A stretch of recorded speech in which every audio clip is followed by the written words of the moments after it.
The teenager accused of the Hedingham mass shooting has a new defense. What his attorneys claim that prescription drugs were involved could mean for this case. Chilly mornings are back. I'm tracking who could see lows in the 40s again stepping out tomorrow and when we'll warm up again. A race to respond as parts of Wake County see rapid growth. Officials are looking to make sure emergency services can keep up. The latest moves in Zebulon to ensure first responders can get to those in need.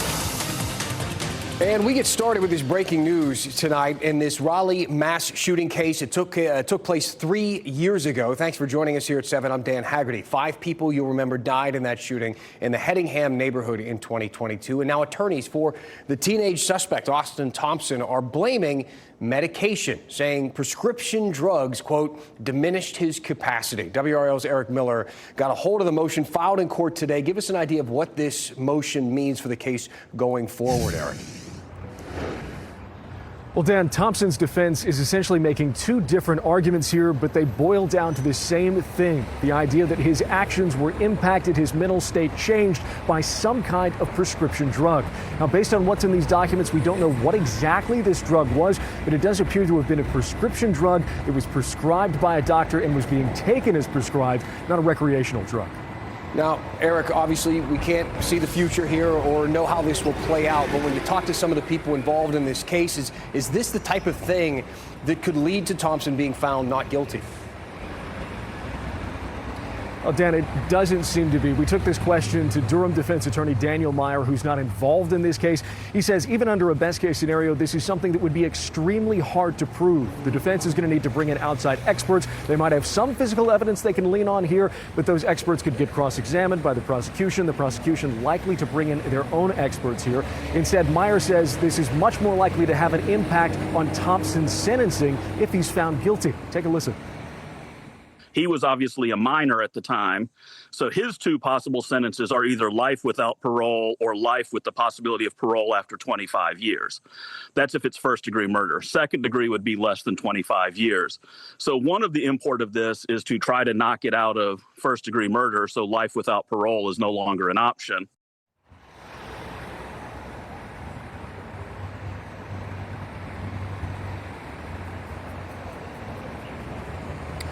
Of course, a lot to unpack here as well. Again, this seems to be something that would impact the sentencing rather than the actual convictions themselves. But of course, we'll have to wait and see what happens here in court in February next year when this does actually finally go to trial, Dan. Now, of course, Eric, Thompson is just one part of this story. There are also the 5 families who were impacted when their loved ones were killed in this shooting spree. How are the families reacting to this development? Well, Dan, this evening we heard from Rob Steele, whose fiance was one of 5 people shot and killed during this mass shooting. Steele says he doesn't believe this defense really moves the needle for him at all. In a text to me this evening, he said, quote, "This defense is unlikely to hold water. How many thousands of young men and women are on the same or similar prescription medications without committing 5 murders, or without doing extensive research into mass shooters, or without committing fratricide?" Now, this evening, we did also reach out to Wake County District Attorney Lauren Freeman to ask her about this motion, the impact she believes it could have. She declined to comment this evening, citing the fact that this is an ongoing case. Dan? All right, thank you to Eric. We appreciate the update. Let's take a live look now at the U.S. Capitol, where lawmakers are working to find a way to end the government shutdown. We are just 19 hours into this shutdown. Several attempts today to end it have all failed. There are potential impacts, of course, to our local schools if this shutdown drags on. After all, North Carolina public schools do receive more than $1 billion from the federal government. As WRL's Destiny Patterson explains, most schools should be okay for now, but some schools are at greater risks in the long term than others. From Fort Bragg to Seymour Johnson Air Force Base, the government shutdown put some of the federal money for the schools nearby in limbo. We're not sure where those dollars stand at the moment. Some North Carolina school districts receive what's called impact aid from the federal government. The money goes to schools on tax-free properties like military bases or reservations. In 2024, North Carolina schools received almost $17 million for that. Cumberland County received the most, around $4 million. That money goes straight to the schools, and they can decide how to spend it. It is quite substantial for some of our school districts that have a military base. Schools haven't received money for this year yet, and they won't until lawmakers agree on a plan.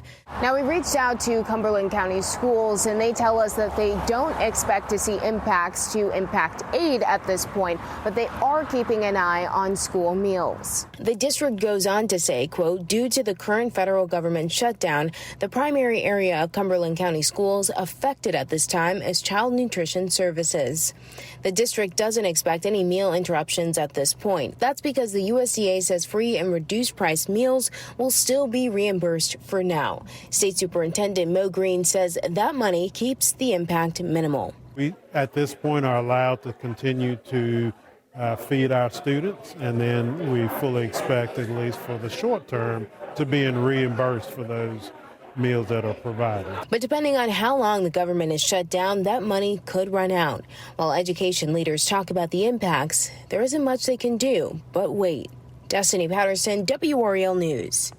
We do want to remind you that it was just last night we did a whole segment on the various impacts of a government shutdown. Thousands of furloughed employees, delayed paychecks, big losses to private businesses that have those government contracts out there. Those folks actually aren't guaranteed any back pay when this is over. It's a big issue for them. We also explained the things that do not change during the shutdown. There are several important things. Social Security, for instance. You can find this story over on the WRAL YouTube page. Let's get a quick check of your forecast. Things are pretty nice out there. Kat Campbell joining us now.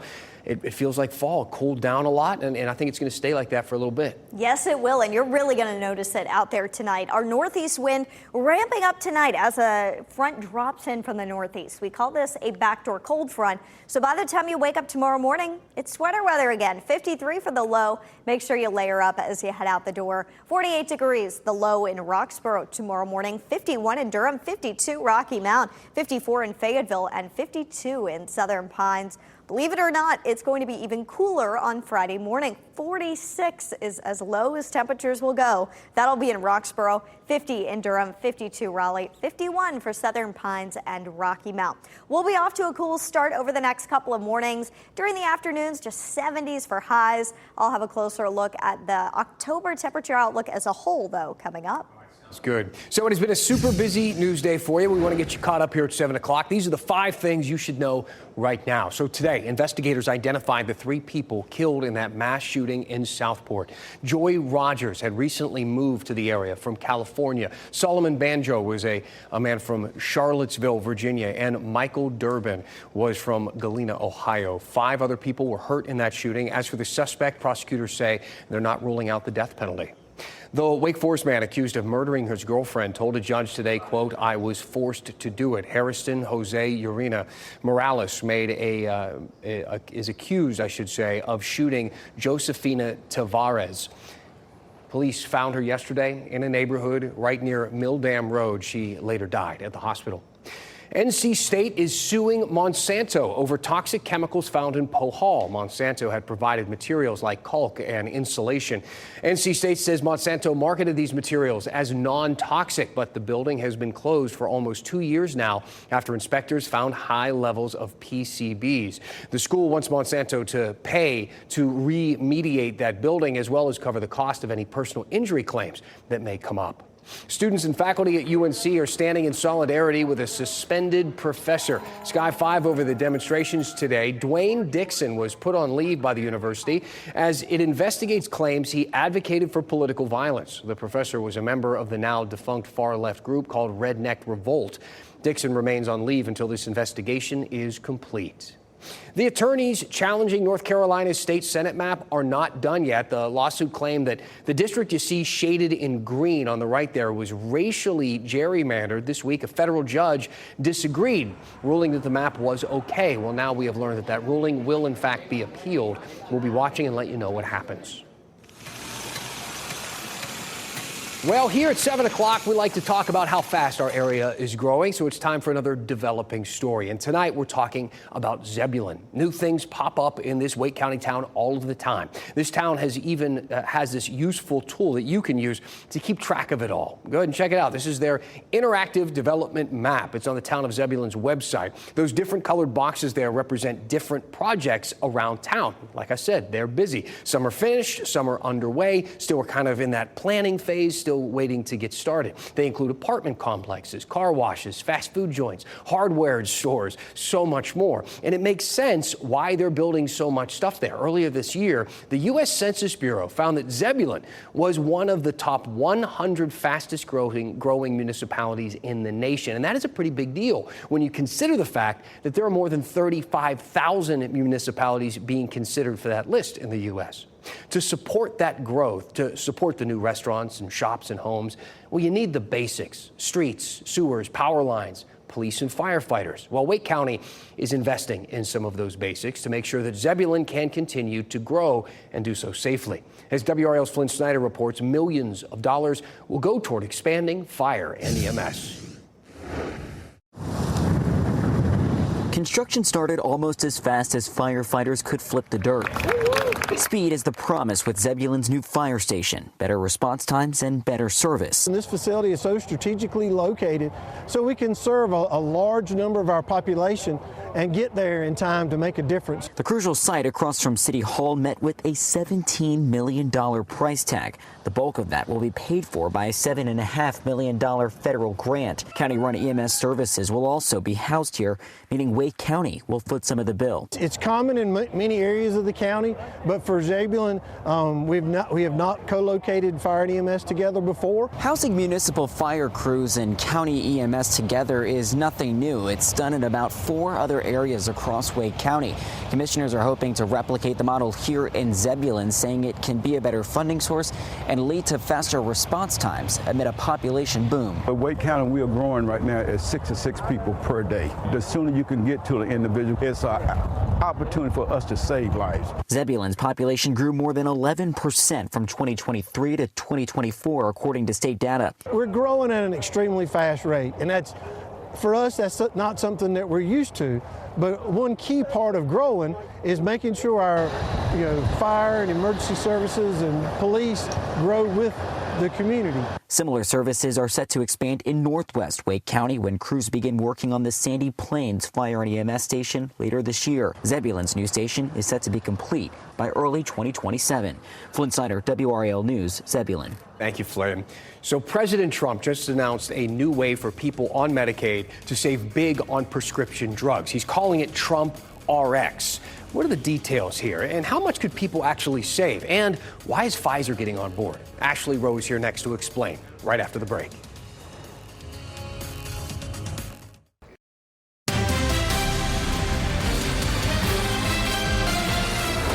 Are Americans about to pay a whole lot less for prescription drugs?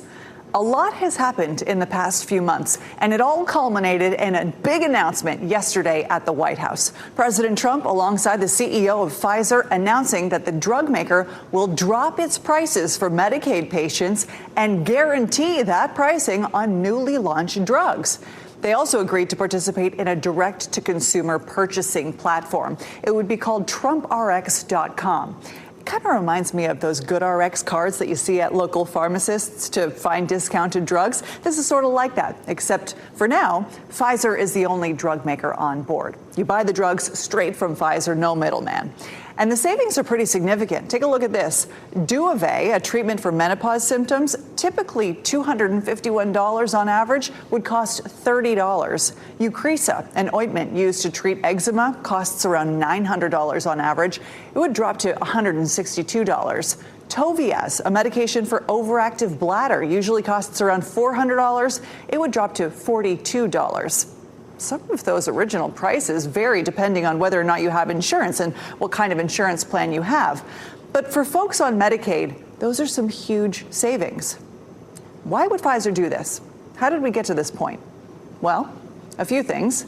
The threat of tariffs, a strongly worded letter to drug makers, and one of President Trump's many executive orders. Let's get into it.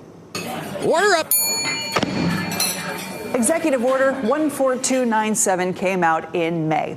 It says Americans should not be forced to subsidize low-cost prescription drugs in other developed countries. Should drug manufacturers fail to offer American consumers the most favored nation lowest price, my administration will take additional aggressive action. Basically, he thinks Americans have been ripped off, and he wants drug companies to give us better drug prices.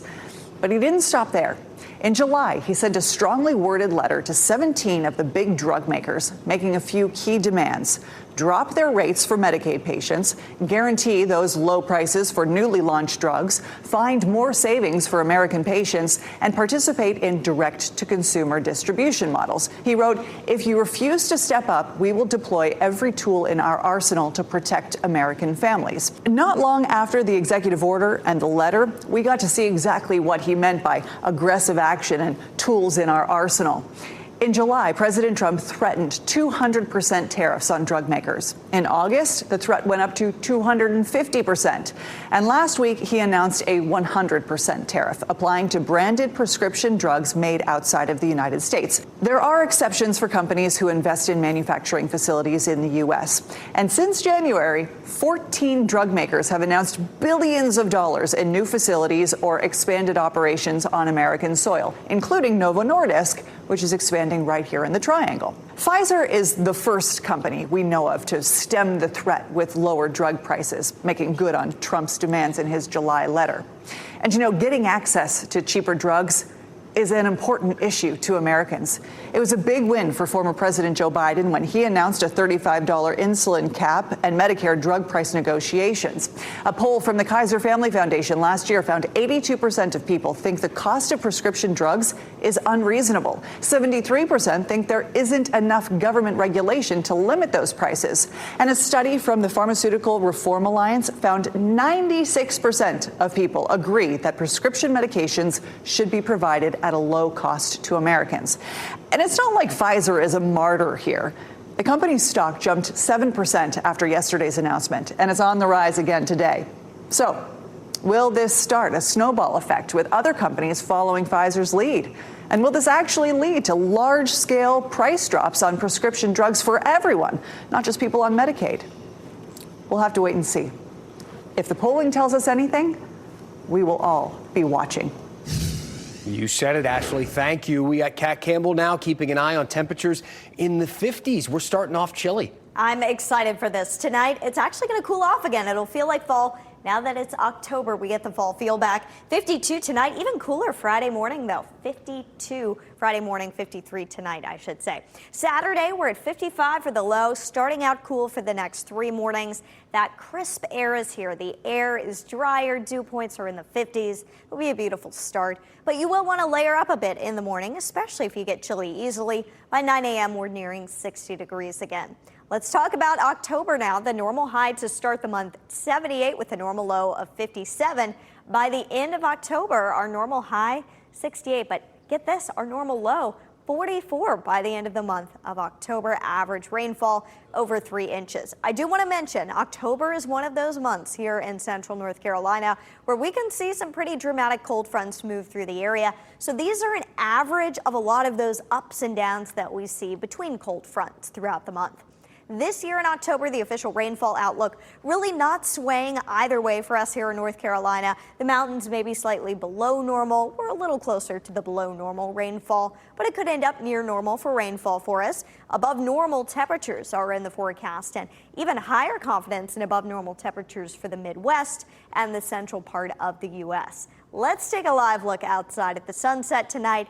Check this out. It is beautiful out there in North Hills, just a stunning sunset this evening, a very orange glow to it. 68 degrees, the current temperature, the dew point 57 degrees, so that comfortable air has arrived, and we'll continue to see dew points drop a little bit into tomorrow.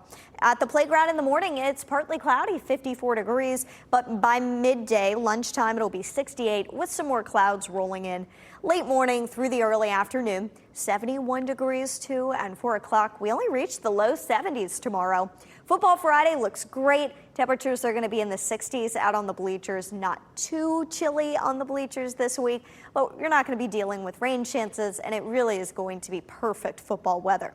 That continues into Saturday as well. Saturday, we have college football, 79 the high with dry weather. Sunday, just a 20% chance for rain, but temperatures do rebound. We're back in the 80s starting Sunday, and that continues into next week. The 80s are back, but no more 90s, and our next best chance for rain may end up coming toward the middle of next week as a cold front approaches the area again. For tonight, this evening, if you'd like, open up the windows, let in some fresh air. it is going to be a nice night for it. No complaints here. Thank you, Kat. One last thing for you tonight. What is the deal with all the astronauts with ties to our area? Here's another, a graduate from Duke who might actually be the first woman on the moon. We're going to introduce you to Anna Menon next.